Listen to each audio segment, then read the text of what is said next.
Well, this was supposed to be the year all those couples that were going to get married last year would tie the knot. Of course, COVID still had other plans, as we know. Wedding expert Alison McGill has timely advice on how to plan for on-location celebrations. Thanks so much for coming on the show.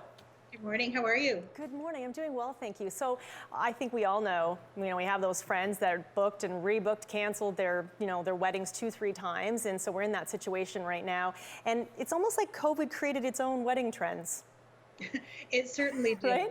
Right? Yeah, it did. And the nice thing is like we're talking way in advance now. We're talking past 2022 into 2023 now for couples planning weddings.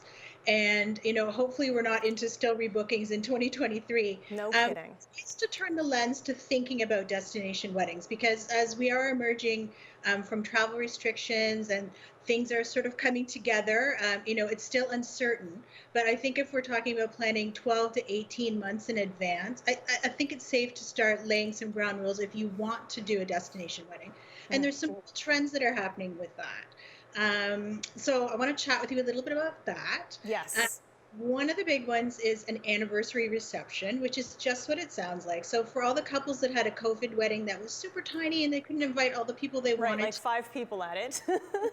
So this is a chance for everybody to reconnect, because a lot of us haven't seen people for up to 18 months. It could be longer. So people want to have a party and spend some time together. Yes. So it's a great way to have a larger celebration on vacation in a beautiful place and get everyone together. So again, we're talking in advance here. We've got time on our side, but start laying the ground rules for that, because things are getting very busy. 2022 and 2023 are getting super booked. I can imagine. And what's nice about these anniversary style, weddings, is that they can kind of just put their honeymoon in part of it as well, because they obviously wouldn't have been able to go on a honeymoon way back when they got married quickly.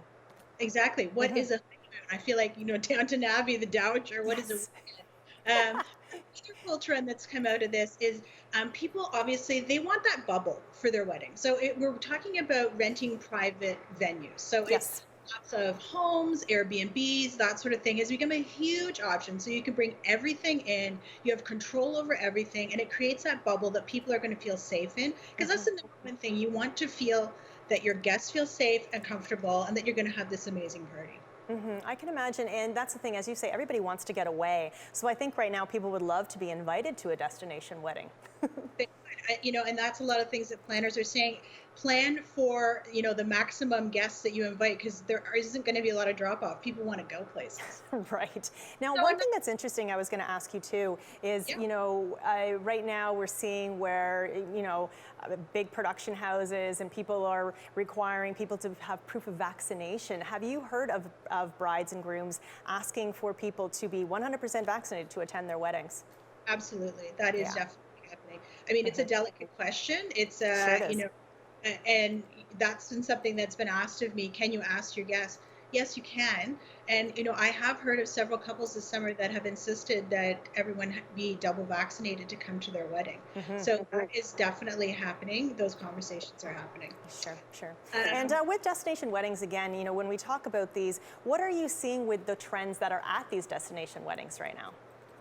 Well, couples are really taking it over the top. I mean, everybody wants to, personalizing has always been a big thing, but, people have been saving up. They had the small party. They want the larger party. And when I say large, it might not even be in size, but it's more scope. So it's really going all out with the details.